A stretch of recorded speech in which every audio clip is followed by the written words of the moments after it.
Hello all, and welcome to this online lecture in which we'll cover a basic introduction to evaluation strategies. So we want to keep the objectives for this week fairly basic, so just want you to focus on the stages in the planning and evaluation cycle, which we'll cover shortly, and the stages in the logic module, again, which we'll cover in the slides during this presentation. So what is evaluation? Evaluation is an integral part of any clinical research project or program.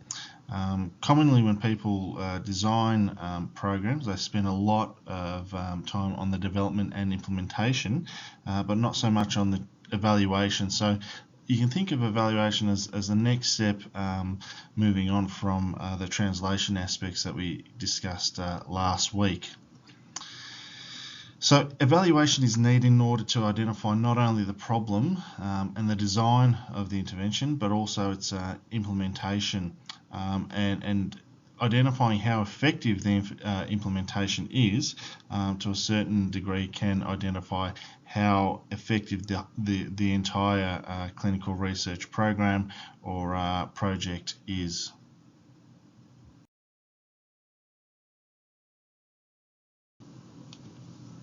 So here we're going to cover the planning cycle. So you can think of evaluation as a form of continuous quality improvement. So no matter where we are in the clinical research cycle, we're always looking to improve performance and improve implementation, in particular of the results. So there's 7 stages in the planning cycle. The first is defining what the problem is, that is, how we're going to implement the results or the desired intervention into practice. The second step is solution generation, so identifying how we're going to do it. The third part, resource mobilization, is basically pulling together all the resources and identifying what is reasonable and what is feasible as opposed to what we'd actually desire.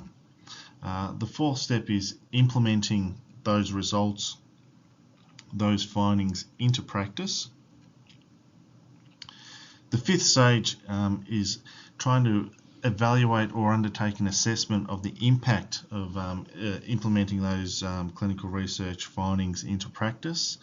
Number 6 is evaluating those outcomes. So what tangible impact has that particular research project, that particular clinical trial had upon day-to-day clinical practice or policy as it may be.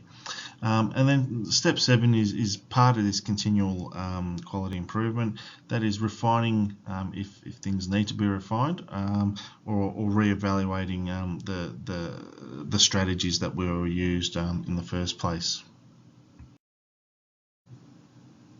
So I'll run through the various steps of the evaluation cycle. So the first one is problem definition, and that's typically conducted by, or characterized I should say, by conducting a needs assessment. So a needs assessment is basically, as the name suggests, you're trying to identify the needs of the consumers or participants or the stakeholders in which we're trying to implement the evidence into or with.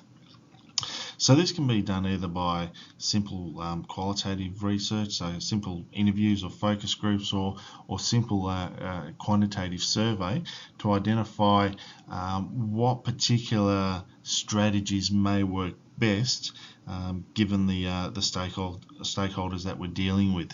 So different populations will require different implementation strategies. So let's say you're working with policymakers, they might require short, sharp bits of findings rather than being bogged down in technical details. If you're working with a younger generation, for example, trying to implement some sort of changes in health practices, you may want to focus on the use of social media and other digital forms of media to implement the findings into practice. Step 2 is the solution generation. So this is where the logic model is formed and plays a particularly important role. So once we've conducted our needs assessment or needs analysis, we have to come up with a program plan and a project plan in terms of how we're going to translate those findings into practice. And once again, trying to identify who the key stakeholders may be, what type of inputs are required, and what type of short, medium, and long-term outcomes are particularly feasible given the set of circumstances that we're playing with.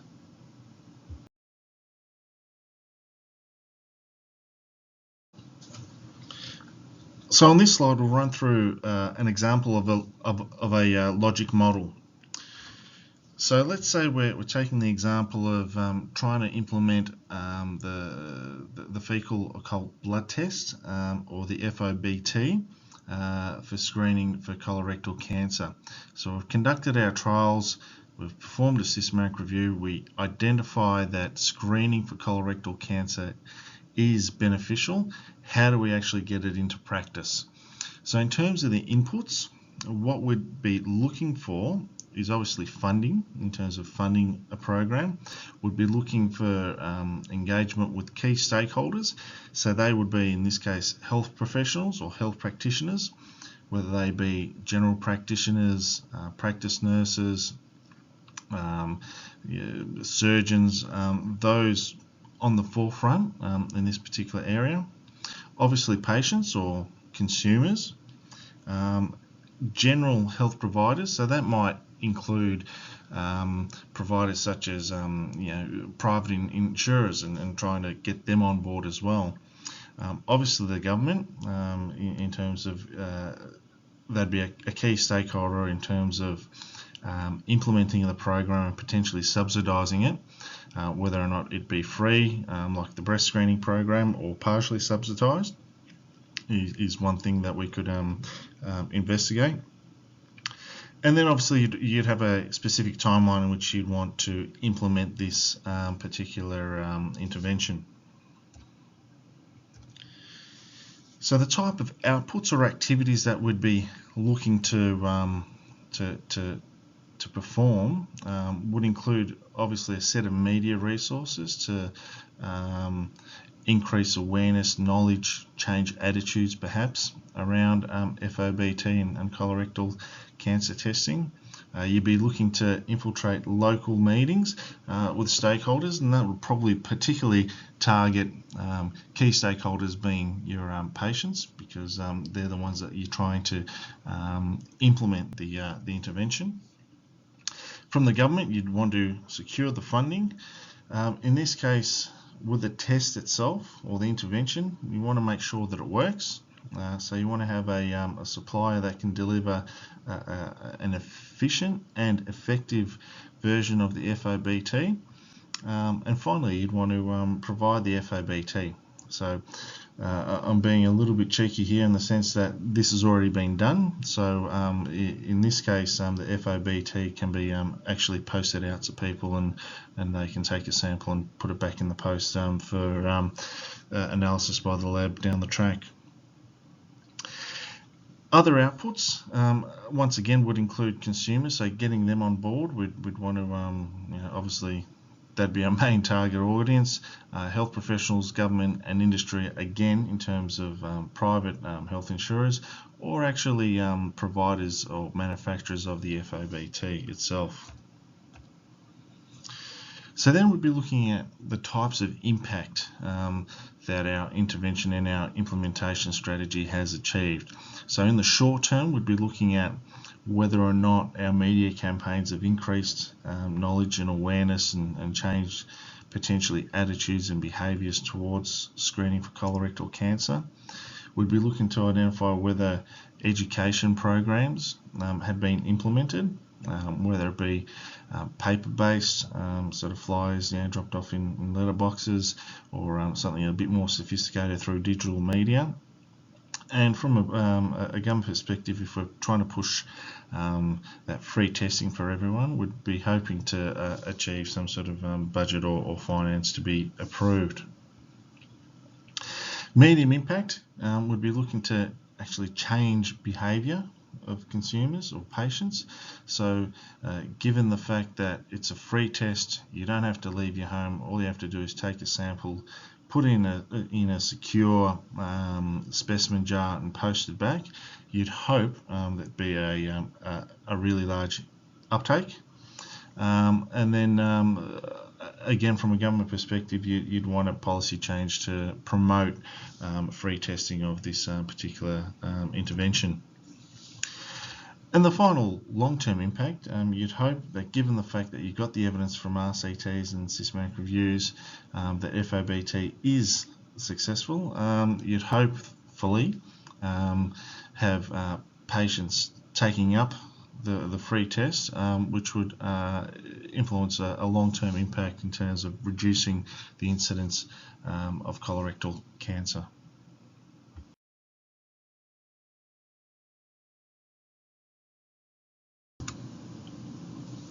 Step 3, once we've actually designed our logic model, is to identify what resources we need in order to get things going, so to speak.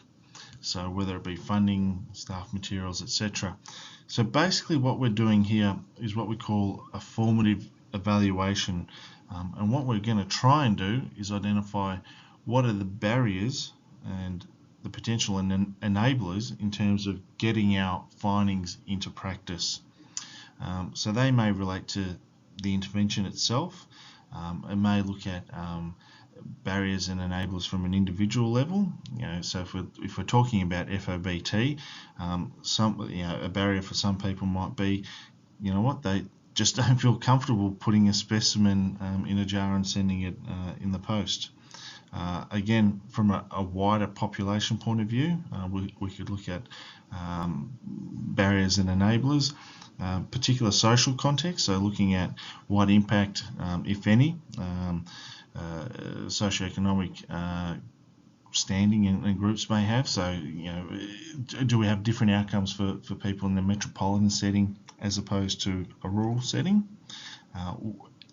Organisational contexts, in this case, may not be relevant, but if we're thinking about changing practice in a hospital setting, we have to be aware that a hospital is a totally different organisation with its own cultural nuances and whatnot that we need to be aware of. So trying to implement a change, no matter how small it may be quite difficult to achieve. And then finally, you've got the economic context. So how costly is this intervention and potential change of practice going to be? One of the key things that you'll realise with any form of translating knowledge into practice is that implementation is most often the most difficult step and difficult task to achieve. No matter how great the findings are, no matter how great the intervention is, it may not always be easy or as easy to implement in real life. So program fidelity, in terms of an evaluation point of view, is what we're interested in here. So program fidelity examines the extent to which the program was actually implemented as planned. So we might say we've got our FOBT and we're planning to implement it in all people, all Australian men and women aged 55 years and over. That differs from the process evaluation, which focuses on the program's effectiveness. So we might say, look, getting screened for prostate cancer, getting screened for colorectal cancer is effective and was shown to be effective, but from a fidelity point of view, we didn't have 100% uptake of every male and female aged over 55 taking up the FOBT.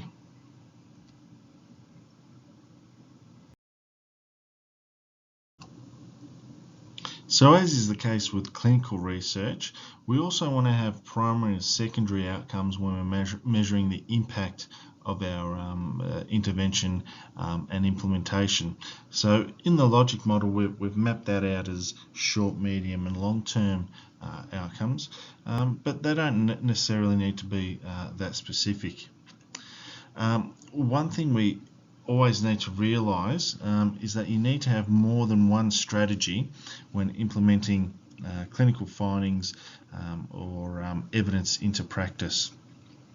So for example, if we were to go one step further and sort of synthesize our information on colorectal screening and identify that it actually does work, rather than just adopting one approach, we'd have to adopt a multifaceted approach. So we might be looking at, for instance, increasing the knowledge and behaviours and attitudes with respect to screening in GPs. So rather than just providing them with a clinical research paper which they probably won't read, we'd have to have a multifaceted approach. So we'd be targeting their continuing professional or CPD programs, so workshops that they need to go to in order to maintain relevant knowledge on topic areas. We could provide online programs. Academic detailing is a really fancy way of saying we're going to go out and visit GPs individually and have 10 minutes with them to discuss the findings of a clinical trial. Academic detailing is really effective, but as you can imagine, is really costly as well. So there's pros and cons for that. And then obviously you'd use digital media such as social media to get a widespread approach to disseminating the information. So just recapping, I guess, the evaluation process. Formative evaluation, we're looking to develop and pilot materials and methods in order to translate our clinical research findings into practice. The process evaluation is that middle part where we're actually assessing the program fidelity and evaluation to see how effective it's been in terms of implementing it in practice and facilitating change in knowledge and attitudes and behaviours with respect to the clinical information that we've provided. And then finally, that impact evaluation. So looking at the different primary, secondary, tertiary outcomes. So that short, medium and long-term changes in behaviour and practice, whether it be impacts upon individuals, whether it be on organisations, or whether it be on a larger population and economic scale as well.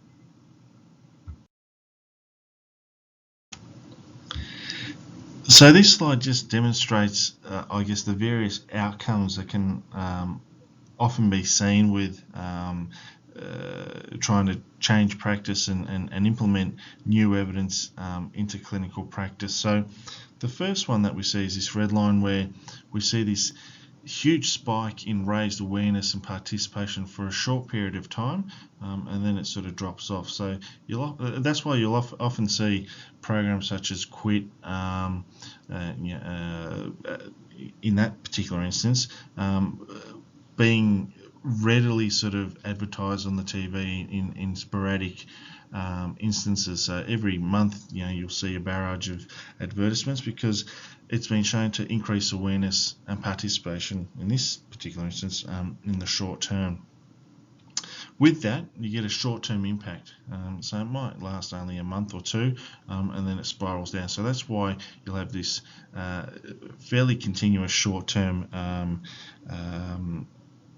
relay of information continuously trying to raise awareness and participation and hopefully draw out that short-term impact into a long-term change of behaviour. So in terms of social and behavioural outcomes, they often quite often take a lot longer to achieve, and the ultimate health status and disease change takes quite a long time to achieve.